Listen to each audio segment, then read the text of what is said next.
The third speaker and the third dilemma is going to be presented by Dr. Hamdy Nagah from the National Heart Institute. تفضل.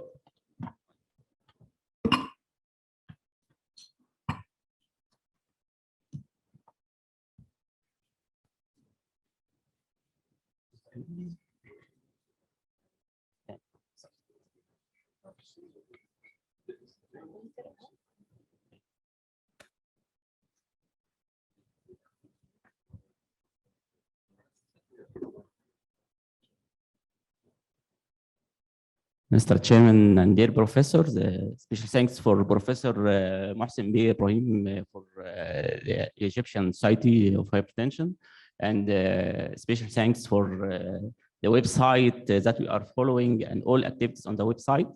Special thanks to Professor Dr. Mohammed Abdel Ghani for his kind invitations and all our professors. I will present two cases. It's not an emergency cases. It's two cases from the our patient clinic. The first one was a male patient, 42-year-old, presented the outpatient clinic complaining of headache and shortness of breath. On examination, his blood pressure was 130/80. Heart chest examination was normal, and I added hypertensive medications for this patient in spite of his normal figure for blood pressure. And this is after investigation. The second case was a female patient, 36-year-old, complaining of shortness of breath. His blood pressure was 145/90. On examination, his heart chest normal. ECG and echo show no abnormality, and in spite of this elevated or high figure for blood pressure, 145/90, I advise just lifestyle modification.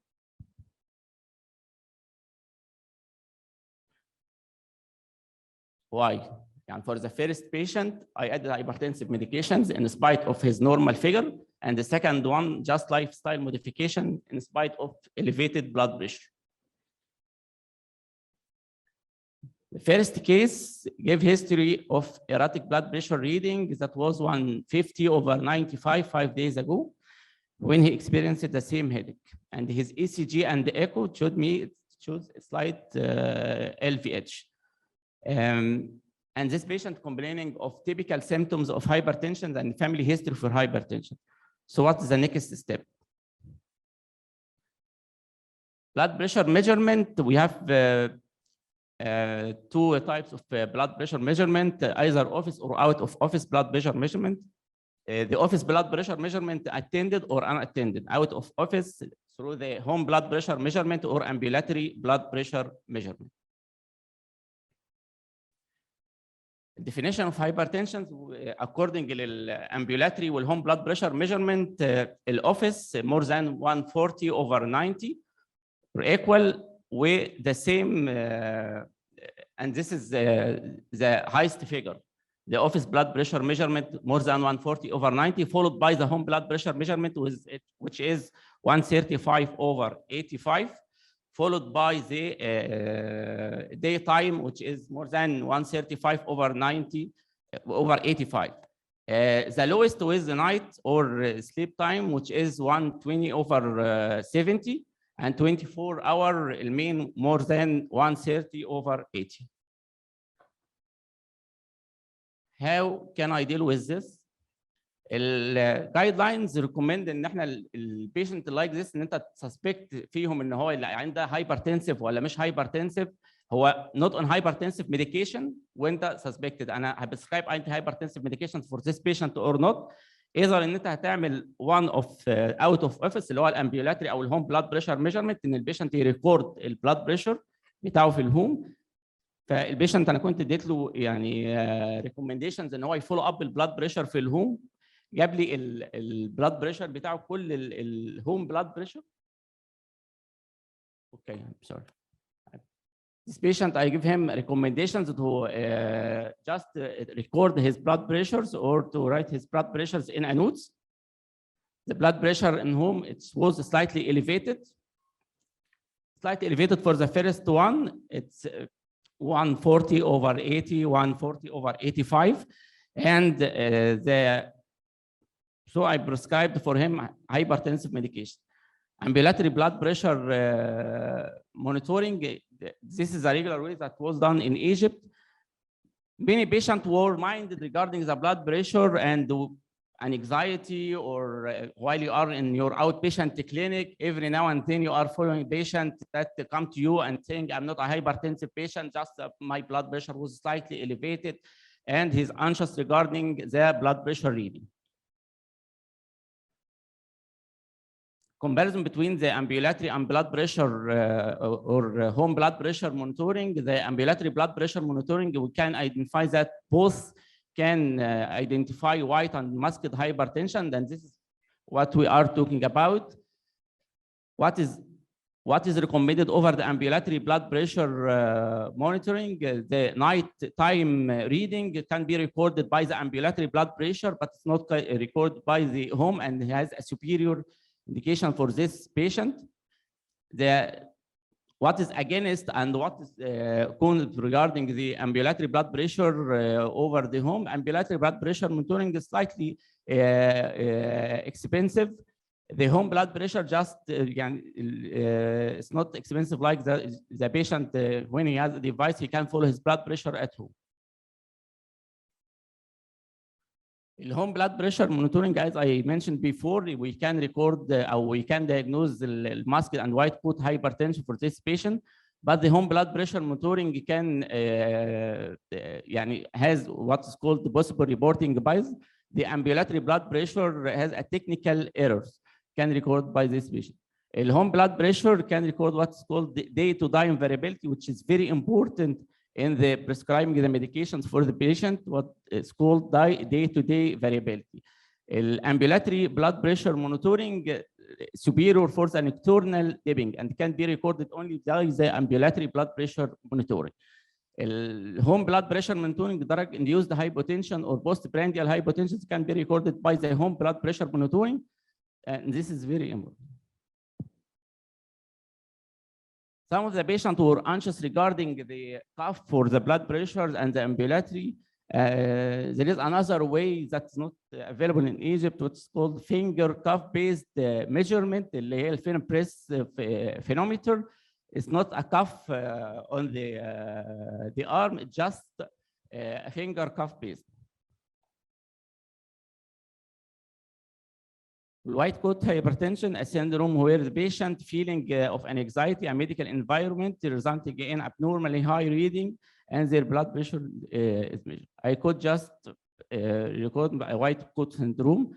Blood pressure was 155/95. With this one is an Italian pediatrician, Professor Rivarossi, in 1896, he is recording or describing this phenomena as an increase in the blood pressure experienced only during physician visit. This was quantitatively researched until 1983, when he researched recorded intra-arterial blood pressure, hospitalized the patient over 24 hours. He following the patient in the hospital for 24-hour intra-arterial. And he following that, the patient, his blood pressure was elevated during the visit of the physician. When we are doing the round, the blood pressure was elevated, and it was elevated, and the peak was 2 to 4 minutes after the start of the visit, and still elevated till the finishing of the round. So we can define the white coat hypertension and masked hypertension in patient. We are not being treated. We have 5 definitions that should be mentioned in this case. The first one was the white coat hypertension and masked hypertension, and this is, could be recorded in patients who are not being treated. And the second one was the watch much and such, the white coat uncontrolled and masked uncontrolled and sustained uncontrolled hypertension, and this is for the patient who are being treated for hypertension. The white coat hypertension refers to the untreated condition in which the blood pressure is elevated in the office, but is normal in out of office. And the masked hypertension is the reverse. The white coat uncontrolled and matched uncontrolled is the same, but the patient were being treated for hypertension. This patient under blood pressure treatment or antihypertensive medications. And such was sustained uncontrolled hypertension, both office and the blood pressure or home blood pressures were elevated. This shows the horizontal limb and the vertical one. The horizontal one, this is the in-office blood pressure, and the vertical one, this is the out of office. When both were, was normal or low, this is a normotensive patient. When both are elevated, this is a sustained hypertensive patient. If we have an in-office low and the out of office elevated, this is a masked. And when we have the in-office elevated and the out of office low, this is a white coat hypertension.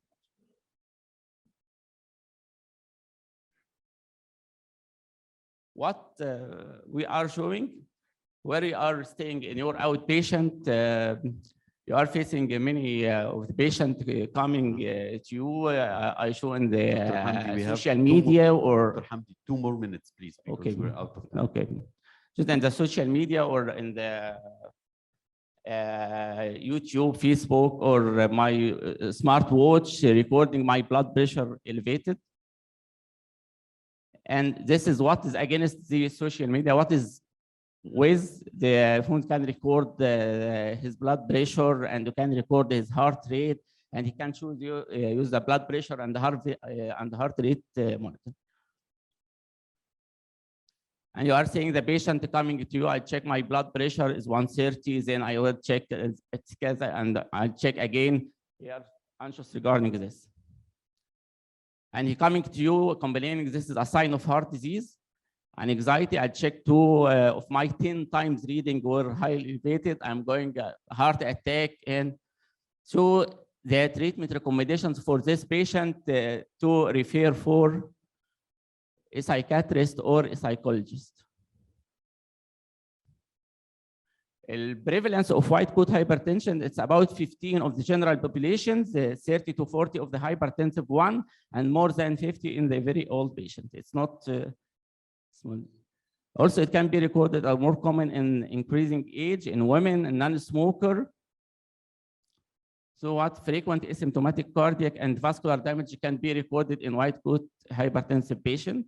Prevalence of masked hypertension, it can be recorded 15 of the patient with normal, younger people more common, male and smoker. Also, masked hypertension associated with dyslipidemia and dysglycemia and hypertensive mediated organ damage. Meta-analysis showed that the risk of cardiovascular event is substantially greater in masked hypertension compared to my normotensive patient.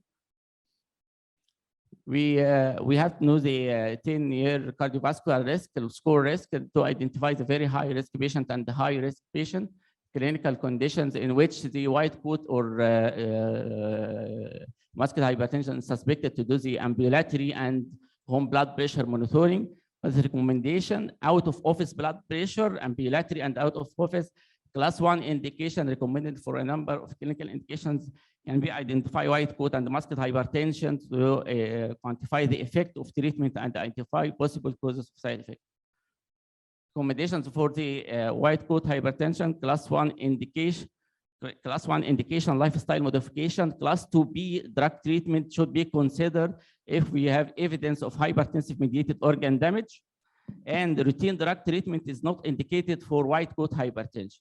Masked hypertension, lifestyle changes, class 1 indication. Antihypertensive is class 2E, was class 2A indications for prescribing antihypertensive medications for the masked hypertension in spite of the white coat, it's class 2B. Now, why we are minded by the masked hypertension or the white coat? The masked hypertension, this patient is associated with. Sorry, we are running out of time. Okay. So can we take the take-home message, or you have 1 more minute? Okay. Right. I will choose just one slide. the concern, two slides, concern from the Cleveland Clinic regarding the white coat hypertension and white coat hypertensive patient that concern because every 5% of the people with white coat syndrome get hypertensive diagnosis. Why were I minded by white coat hypertensive? This is what published because in PubMed, a case of extreme white coat effect. This is for a female reporting his blood pressure was elevated in the out of office, ambulatory blood pressure. So his blood pressure was sorry, and out in the office it's 200, and it was she recording a hypotension when we are following this patient with antihypertensive medications. 6 months later, she developed the thalamic hemorrhage, which was recorded after just small dose of antihypertensive medication. Thank you. Thank you, Dr. Hamdy. Malish, we have to finish the session because we are out of time.